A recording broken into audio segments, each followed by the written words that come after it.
KG ನ್ಯೂಸ್ಗೆ ಸ್ವಾಗತ. ರಾಯಚೂರು ಜಿಲ್ಲಾ ಲಿಂಗಸಗೂರು ತಾಲೂಕಿನ ಬ್ಲಾಕ್ ಕಾಂಗ್ರೆಸ್ ಅಧ್ಯಕ್ಷರು ಆದ ಶ್ರೀ ಗೋವಿಂದ ನಾಯ್ಕರವರು ಕುರಿತು ಬಿಜೆಪಿ ಅವರ ಹೇಳಿಕೆಗೆ ಸ್ಪಷ್ಟನೆ. ಮಾನ್ಯ ಶ್ರೀ ಗೋವಿಂದ ನಾಯ್ಕರು 1999ರಲ್ಲಿ ಮಾನ್ಯ ರಾಜ ಅಂಬರೀಶ್ ನಾಯ್ಕರವರು ಸ್ಪರ್ಧಿಸಿದ ಕಲ್ಮಲ ಕ್ಷೇತ್ರದಲ್ಲಿ ಮುಖಂಡತ್ವ ವಹಿಸಿದ್ರು. ವಾಲ್ಮೀಕಿ ಸಂಘದ ತಾಲೂಕು ಅಧ್ಯಕ್ಷರಾಗಿದ್ದವರು 2005, 2010, 2015ರಲ್ಲಿ ಗುರುಗುಂಟ ಗ್ರಾಮ ಪಂಚಾಯತ್ ಸದಸ್ಯರಾಗಿ ಆಯ್ಕೆಯಾಗಿದ್ದವರು. 2016ರಲ್ಲಿ ತಾಲೂಕು ಪಂಚಾಯತ್ ಸದಸ್ಯರಾಗಿ ಆಯ್ಕೆಯಾಗಿದ್ದವರು. ತಾಲೂಕಿನಾದ್ಯಂತ ಚಿರಪರಿಚಿತರಾಗಿದ್ದಾರೆ. 2008ರಲ್ಲಿ ಮಾನಪ್ಪ ವಜ್ವಲ್ ಅವರು ಗೋವಿಂದ ನಾಯ್ಕರ ವೈಯಕ್ತಿಕ ವರ್ಚಸ್ಸು ನೋಡಿ ಬಿಜೆಪಿ ಪಕ್ಷಕ್ಕೆ ಸೇರ್ಪಡೆ ಮಾಡಿಕೊಂಡಿದ್ದರು. 2008-13ರಲ್ಲಿ ಪಕ್ಷದ ಮುಖಂಡರು ಕಾರ್ಯಕರ್ತರೊಂದಿಗೆ ಅನ್ಯೋನ್ಯವಾಗಿದ್ದು ತಾಲೂಕಿನ ಜನರೊಂದಿಗೆ ಉತ್ತಮ ಒಡನಾಟವನ್ನ ಹೊಂದಿ ಮಾನಪ್ಪ ವಜ್ವಲ್ ಅವರಿಗೆ ಗೆಲುವಿಗೆ ಶ್ರಮಿಸಿದವರಾಗಿದ್ದಾರೆ. ಮುಂದೆ ನಿಮ್ಮದೇ ಪಕ್ಷದಲ್ಲಿ ಪ್ರಧಾನ ಕಾರ್ಯದರ್ಶಿಯಾಗಿ ಕಾರ್ಯನಿರ್ವಹಿಸಿದವರಾಗಿದ್ದಾರೆ. ಶ್ರೀ ಗೋವಿಂದ ನಾಯ್ಕರವರಿಗೆ ನಾಯಕ ಎನ್ನುವುದು ಅವರ ರಕ್ತದಲ್ಲಿಯೇ ಬಂದಿದೆ. ಅವರು ಸ್ವಂತ ವರ್ಚಸ್ಸಿನಿಂದಾಗಿ ಬೆಳೆದವರಾಗಿದ್ದು ಬೇರೆಯವರು ತಾಲೂಕಿನ ಜನರಿಗೆ ಪರಿಚಯಿಸುವ ಅಗತ್ಯವೇ ಇಲ್ಲ. ಶ್ರೀ ಅವರ ಬಗ್ಗೆ ತಿಳಿದುಕೊಳ್ಳದೆ ಏಕವಚನದಲ್ಲಿ ಮಾತನಾಡುವುದು ಹಾಗೂ ಅನಗತ್ಯವಾಗಿ ವೈಯಕ್ತಿಕ ಟೀಕೆ ಮಾಡಿದರೆ ಮಾನ್ಯ ಶಾಸಕರು ಆದ ಮಾನಪ್ಪ ವಜ್ವಲ್ ಅವರು ಮೊನ್ನೆ ದಿನ ಹುನಕುಂಟಿ ಗ್ರಾಮದಲ್ಲಿ ಗ್ಯಾರಂಟಿ ಯೋಜನೆಗಳನ್ನು ಸುಟ್ಟು ಹಾಕಬೇಕು ಅಂತ ಹೇಳಿರುವುದು ಅವರಿಗೆ ಬಡವರ ಏಡಿಗೆ ಸಹಿಸಲಾಗ್ತಾ ಇಲ್ಲ ಎನ್ನುವುದನ್ನು ತೋರಿಸುತ್ತೆ. ಗ್ಯಾರಂಟಿ ಯೋಜನೆಗಳಿಂದ ಲಾಭವಿಲ್ಲದಿದ್ದಲ್ಲಿ ನೀವು ನಿಮ್ಮ ಬೆಂಬಲಿಗರನ್ನ ಗ್ಯಾರಂಟಿ ಯೋಜನೆಗಳನ್ನು ತಿರಸ್ಕರಿಸಲು ಬಹಿರಂಗವಾಗಿ ಹೇಳಿಕೆ ಕೊಟ್ಟು ಮತ್ತು ಎಷ್ಟು ಜನ ತಿರಸ್ಕರಿಸಿದ್ದಾರೆ ಎನ್ನುವುದನ್ನು ದಾಖಲೆ ಸಮೇತ ತಾಲೂಕಿನ ಜನರಿಗೆ ತಿಳಿಸಿ ಇಲ್ಲ ಸಲ್ಲದ ಹೇಳಿಕೆಗಳನ್ನು ಕೊಡುವ ಬದಲು ತಾಲೂಕಿನ ಅಭಿವೃದ್ಧಿ ಕಡೆಗೆ ಗಮನ ಹರಿಸಿ. ಮುದಗಲ್ ಪಟ್ಟಣದ ಕುಡಿಯುವ ನೀರಿನ ಸಮಸ್ಯೆಯನ್ನ ತಾಲೂಕಿನ ಶಾಸಕರು ಆದ ತಮಗೆ ಪರಿಹರಿಸಲಾಗಲಿಲ್ಲ. ಮಾಜಿ ಶಾಸಕರು ಆದ ಮಾನ್ಯ ಶ್ರೀ ಡಿಎಸ್ ಹೂಲೆಗೇರಿ ಸಾಹೇಬರು ಮುದಗಲ್ ಪುರಸಭೆಯ ಅಧ್ಯಕ್ಷರನ್ನ ಮತ್ತು ಸದಸ್ಯರನ್ನ ಕರೆದುಕೊಂಡು ಮಾನ್ಯ ಜಿಲ್ಲಾಧಿಕಾರಿಗಳನ್ನ ಭೇಟಿ ಮಾಡಿ ಪಟ್ಟಣದಲ್ಲಿ ಕುಡಿಯುವ ನೀರಿನ ಸಮಸ್ಯೆಯನ್ನ ಪರಿಹರಿಸಲು 2.5 ಕೋಟಿ ರೂಪಾಯಿಗಳ ಅನುದಾನವನ್ನ ಬಿಡುಗಡೆ ಮಾಡಿಸಿರುತ್ತಾರೆ. ಇದು ಜನರಿಗೆ ಸ್ಪಂದಿಸುವ ರೀತಿ, ಅದನ್ನ ರೂಢಿಸಿಕೊಳ್ಳಿ. ಬಿಜೆಪಿ ಜಿಲ್ಲಾಧ್ಯಕ್ಷರಾಗಿರುವ ಶ್ರೀ ವೀರಣ್ಣಗೌಡರು ವಿರೋಧ ಪಕ್ಷದ ನಾಯಕರಾದ ಮಾನ್ಯ ಶ್ರೀ ರಾಹುಲ್ ಗಾಂಧಿ ಅವರಿಗೆ ಮತಿ ಭ್ರಮಣೆಯಾಗಿದೆ ಎನ್ನುವ ಹೇಳಿಕೆ ಕೊಡುವುದು ಅವರ ಪಕ್ಷದ ಸಂಸ್ಕಾರವನ್ನ ದೊಡ್ಡವರನ್ನ ಟೀಕಿಸಿ ದೊಡ್ಡವರಾಗಬೇಕು, ಪ್ರಚಾರ ಪಡೆಯಬೇಕು ಎನ್ನುವ ಅವರ ತವಕವನ್ನ ತೋರಿಸುತ್ತೆ. ಮಾನ್ಯ ಬಿಜೆಪಿಯ ಜಿಲ್ಲಾಧ್ಯಕ್ಷರೇ ಚುನಾವಣಾ ಆಯೋಗ ಒಂದು ಸಾಂವಿಧಾನಿಕ ಸಂಸ್ಥೆ, ಅದು ತಮ್ಮ ಪಕ್ಷದ ಭಾಗ ಅಲ್ಲ ಎನ್ನುವುದನ್ನ ಅರ್ಥ ಮಾಡಿಕೊಳ್ಳಿ. ವಿನಾಕಾರಣ ಚುನಾವಣಾ ಆಯೋಗದ ವಕ್ತಾರಂತೆ ಭ್ರಮಿಸಿ ಮಾತನಾಡಬೇಡಿ. ಎದ್ದು ಇನ್ಮುಂದೆ ಯಾರೇ ಆಗಲಿ ಯಾರ ಬಗ್ಗೆ ಯಾವ ರೀತಿ ಮಾತನಾಡಬೇಕು ಎನ್ನುವುದನ್ನು ಮೊದಲು ತಿಳಿದುಕೊಳ್ಳಬೇಕು. ಆರ್ಎಸ್ಎಸ್ ಮತ್ತು ಬಿಜೆಪಿಯ ಸಂಸ್ಕಾರದಂತೆ ಯಾರ ಬಗ್ಗೆ ಆದರೂ ಹಗುರವಾಗಿ ಮಾತನಾಡಬಹುದು ಅಂದುಕೊಂಡಿದ್ರೆ ಅದು ನಿಮ್ಮ ಮುಟ್ಟಾಳ್ತನ. ಇನ್ನು ಮುಂದೆ ಅನಗತ್ಯವಾಗಿ ವೈಯಕ್ತಿಕ ಟೀಕೆ ಮಾಡಿದಲ್ಲಿ ಪರಿಣಾಮ ನೆಟ್ಟಗಿರೋದಿಲ್ಲ ಅಂತ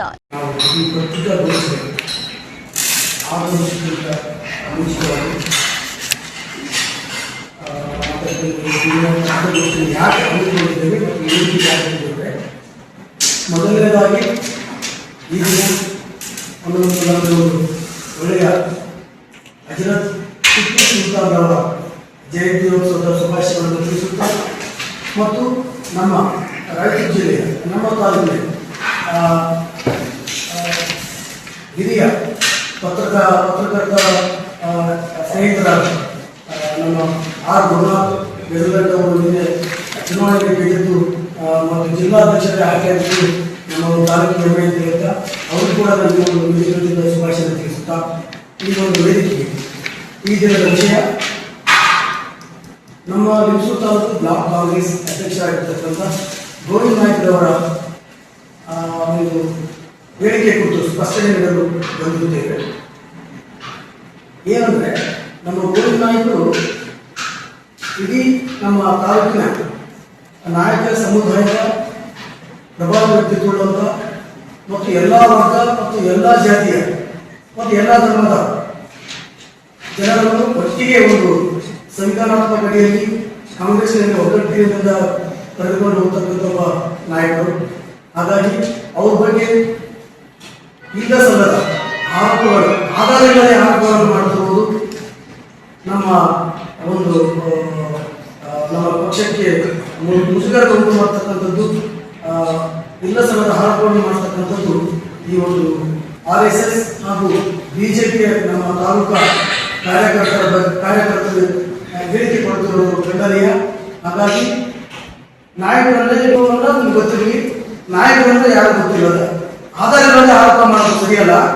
ಅವರು ರಾಜ ಅಮರೇಶ್ ನಾಯ್ಕರವರು ಕಲ್ಮಾಲ ಕ್ಷೇತ್ರದಲ್ಲಿ ಅವರು ಎಲೆಕ್ಷನ್ ಸಂದರ್ಭದಲ್ಲಿ ನಾಯಕತ್ವ ನಡೆಸಿದ್ದಾರೆ. ನಮ್ಮ ಗೋವಿಂದ ನಾಯ್ಕರು ಗುರುಗಂಟ ಒಂದು ಸಂಸ್ಥಾನ ಗೊತ್ತಿರಲಿ, ಬಾಳೆಗಟ್ಟೆ ಸಂಸ್ಥಾನ ಆಗಿರ್ಬೋದು ಅಥವಾ ಈ ಸೂರ್ಪುರ, ಚಿತ್ರದುರ್ಗ, ಆಮೇಲೆ ಗುರುಗುಂಡ ಸಂಸ್ಥಾನದಲ್ಲಿ ಬೆಳೀತಕ್ಕಂಥವ್ರು ಅವರು ಯಾವುದೇ ವಿಚಾರದಲ್ಲಿ ಎಲ್ಲ ವರ್ಗ, ಎಲ್ಲ ಧರ್ಮ, ಎಲ್ಲ ಜಾತಿಯನ್ನು ಒಳಗೊಂಡ ಸಿದ್ಧಾಂತವನ್ನು ಹೊಂದಿಕೊಂಡು ಹೋಗ್ತಕ್ಕಂಥ ಜನ ಆಗಿದ್ದಾರೆ.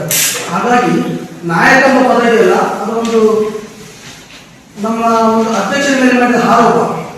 ಯಾಕೆ ಪವಾರನಂತ ಈ ಕಾಂಗ್ರೆಸ್ ಈ ಒಂದು RSS ಹೇಳಿಕೆಯಿಂದ ಬಂದಿದ್ದಾನೋ ಅಥವಾ ಬಿಜೆಪಿಯ ಒಂದು ಯಾರೋ ಕಾರ್ಯಕರ್ತರು ಗೊತ್ತಿಲ್ಲ, ನಾಯಕರನ್ನು ಗೋವಿಂದ ಅಂತ ಮಾಡಿದ್ದಾರೆ. ಅದಲ್ಲ, ಅದು ಶೋಭೆಕಾಗ್ತಕ್ಕಂಥದ್ದಲ್ಲ. ಅವರು ವರ್ಚಸ್ಸಿಗೆ ಒಂದು ಈ ತಾಲೂಕಿಗೆ ಗೋವಿಂದ ಎಲ್ಲರೂ ಗೊತ್ತಿದೆ, ಎಲ್ಲರೂ ಗೊತ್ತಿದೆ. ಅವರು ಒಂದು ತಳಮಟ್ಟದಿಂದ ಬಂದಂಥವ್ರು, 3 ಸಾರಿ ಗ್ರಾಮ ಪಂಚಾಯತ್ ಸದಸ್ಯರಾದವರು, 1 ಸಾರಿ ತಾಲೂಕು ಪಂಚಾಯತಿಯ ಸದಸ್ಯರಾದವರು, ಆಮೇಲೆ ವಾಲ್ಮೀಕಿ ಸಮಾಜದ ತಾಲೂಕು ಅಧ್ಯಕ್ಷರಾಗಿದ್ರು ಕೂಡ, ಆಮೇಲೆ ಬಿಜೆಪಿ ಜಿಲ್ಲಾ ಪ್ರಧಾನ ಕಾರ್ಯದರ್ಶಿ ಆಗಿದ್ರು ಕೂಡ ಅವರ ವರ್ಚಸ್ಸು ನೋಡಿ ನಮ್ಮ ಬಿಜೆಪಿ ಶಾಸಕರು ವಜ್ರ ಮಾನಪ್ಪ ಅವರು ವರ್ಚಸ್ಸು ನೋಡಿ ಅವರಿಗೆ ತಮ್ಮ ಪಕ್ಷಕ್ಕೆ ಕರೆದುಕೊಂಡಿದ್ದಾರೆ. ವಜ್ರ ಮಾನಪ್ಪ ಅವರು ಗೆಲ್ಲಬೇಕಾದ್ರೂ ಕೂಡ ನಮ್ಮ ಗೋವಿಂದ ನಾಯಕರ ಪಾತ್ರ ಬಹಳ ಒಂದು ಮುಖ್ಯವಾದಂಥದ್ದು, ಮರಿಬಾರದು. ಆಮೇಲೆ ನಮಗೆ ನೋವಾಗುವಂತಹ ವಿಷಯ ಏನಂದ್ರೆ, ನಮ್ಗೆ ಗೊತ್ತು ನಾವು ಈಗಾಗಲೇ ಯಾರು ನಮ್ಮ ರಾಯಚೂರು ಜಿಲ್ಲಾ ಬಿಜೆಪಿ ಅಧ್ಯಕ್ಷರು ವೀರನಗೌಡ ಲೆಕ್ಕಾಳ ಅವರು ಕೂಡ ಒಂದು ಸ್ಟೇಟ್ಮೆಂಟ್ ಕೊಟ್ಟಿದ್ದಾರೆ. ಅದು ನಮ್ಮ ರಾಷ್ಟ್ರ ನಮ್ಮ ರಾಹುಲ್ ಗಾಂಧಿ ಸಂಬಂಧಪಟ್ಟ ದಯವಿಟ್ಟು ತಾವು ಹೇಳಿಕೆ ಕೊಡುವುದು ತಮಗೆ ಅಂದ್ರೆ ಏನು ಮಾಧ್ಯಮದಿಂದ ಫೋರ್ಸ್ ಕೊಟ್ಟು ತಮ್ಮ ಬೇಳೆ ಬೆಳೆಸಿಕೊಳ್ಳಲು ಅಥವಾ ತಮ್ಮ ಹೆಸರು ಬೆಳೆಸಿಕೊಳ್ಳಲು ಅಥವಾ ಕಾಂಗ್ರೆಸ್ನವ್ರ ಬಗ್ಗೆ ಇಲ್ಲಸಲ್ಲದ ಆರೋಪ ಮಾಡಿ ತಮ್ಮದೇನೋ ತಮ್ಮ ಪಕ್ಷಕ್ಕೆ ಲಾಭ ಮಾಡ್ಕೊಳ್ಳೋದಕ್ಕೆ ಗೊತ್ತಾಗ್ತಾ ಇಲ್ಲ. ಹಾಗಾಗಿ ಮೊನ್ನೆ ಕೂಡ ಸಂತೆಕಲ್ಲೂರು ಗ್ರಾಮದಲ್ಲಿ ಒಂದು ಹುಣಗುಂಡ ಗ್ರಾಮದಲ್ಲಿ ಗೊತ್ತಿರಲಿ ಶಾಸಕರಾದ ವಜ್ರನಾಥ ಸಾಹೇಬ್ ಕೂಡ ಪಂಚ ಯೋಜನೆ ಯಾರಿಗೆ ಬೆಂಕಿ ಹಚ್ಚುವಂತ ಭಾಳ ಇದೆ. ದಯವಿಟ್ಟು ಅದನ್ನು ಕೂಡ ನಮಗೆ ಮನೆಯತಕ್ಕಂಥ ವಿಷಯ ನೇರವಾಗಿ ಇದಕ್ಕೆ ಉತ್ತರ ಲಿಂಗಸಗೂರು ಬ್ಲಾಕ್ ಕಾಂಗ್ರೆಸ್ ಉಪಾಧ್ಯಕ್ಷರು ಆದ ಶ್ರೀ ವಿಶ್ವಕ್ರಾಂತಿ ಗೆಜ್ಜಲಘಟ್ಟ, ಬ್ಲಾಕ್ ಕಾಂಗ್ರೆಸ್ ಪ್ರಧಾನ ಕಾರ್ಯದರ್ಶಿ ಜೀವನ್ ಗೌಡ ಕರಡಕಲ್, ಬ್ಲಾಕ್ ಕಾಂಗ್ರೆಸ್ ಸಮಿತಿ ಶ್ರೀ ಗಂಗಾಧರ್, ಬ್ಲಾಕ್ ಕಾಂಗ್ರೆಸ್ ಅಲ್ಪಸಂಖ್ಯಾತರ ವಿಭಾಗದ ಅಧ್ಯಕ್ಷರು ಆದ ಶ್ರೀ ಖಾಜಾ ಹುಸೇನ್ ಪೂಲಾವಾಲೆ, ಬ್ಲಾಕ್ ಕಾಂಗ್ರೆಸ್ ಪಟ್ಟಣ ಪಂಚಾಯಿತಿ ವಿಭಾಗದ ಅಧ್ಯಕ್ಷರು ಆದ ಶ್ರೀ ಸಂಗಮೇಶ ನಾಯ್ಕ, ಬ್ಲಾಕ್ ಕಾಂಗ್ರೆಸ್ ಪ್ರಜಾ ವಿಭಾಗದ ಪ್ರಧಾನ ಕಾರ್ಯದರ್ಶಿ ವೆಂಕಟೇಶ್ ರಾಠೋಡ್, ನಾಮನಿರ್ದೇಶನ ಸದಸ್ಯರು ಶರಣಪ್ಪ ಕಟಗಿ, ಆನೆ ಹೊಸೂರು, ಶ್ರೀ ಪಂಪಾವತಿ ಪರಂಗಿ ಉಪಸ್ಥಿತರಿದ್ದರು. ಮಲ್ಲರೆಡ್ಡಪ್ಪ ಹೆಚ್ ದೊಡ್ಡಮನಿ, ಲಿಂಗಸಿಗೂರು, AG ನ್ಯೂಸ್. ಕನ್ನಡಿಗರ ಮೆಚ್ಚಿನ ನಿಮ್ಮ AG 24/7 ನ್ಯೂಸ್ ಕನ್ನಡ ವಾಹಿನಿ ಇದೀಗ ಟಿವಿಯಲ್ಲಿ ಲಭ್ಯ.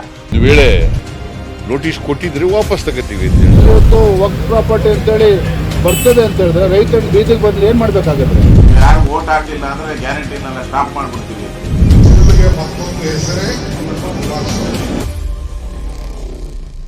ಕರ್ನಾಟಕ ಮತ್ತು ದೇಶ ವಿದೇಶ 360 ಡಿಗ್ರಿ ಸುದ್ದಿ ಹಾಗೂ ಉತ್ತರ ಕರ್ನಾಟಕ, ಬೆಳಗಾವಿ, ಬಾಗಲಕೋಟೆ, ಧಾರವಾಡ, ಹಾವೇರಿ, ಗದಗ, ಬಿಜಾಪುರ ಜಿಲ್ಲೆಯ ಕ್ಷಣ ಕ್ಷಣದ ವಿವರವನ್ನ ಪಡೆಯುವುದಕ್ಕೆ AG 24/7 ನ್ಯೂಸ್ ಕನ್ನಡ ವಾಹಿನಿಯನ್ನ ಲೈಕ್ ಮಾಡಿ, ವಿಡಿಯೋಗಳನ್ನ ಶೇರ್ ಮಾಡಿ, ಕಮೆಂಟ್ ಮಾಡುವ ಮೂಲಕ ನಮ್ಮ ವಾಹಿನಿಗೆ ಸಹಕಾರ ನೀಡಿ ಮತ್ತು ಚಾನೆಲ್ ಅನ್ನ ಸಬ್ಸ್ಕ್ರೈಬ್ ಮಾಡಿ. ಧನ್ಯವಾದಗಳು.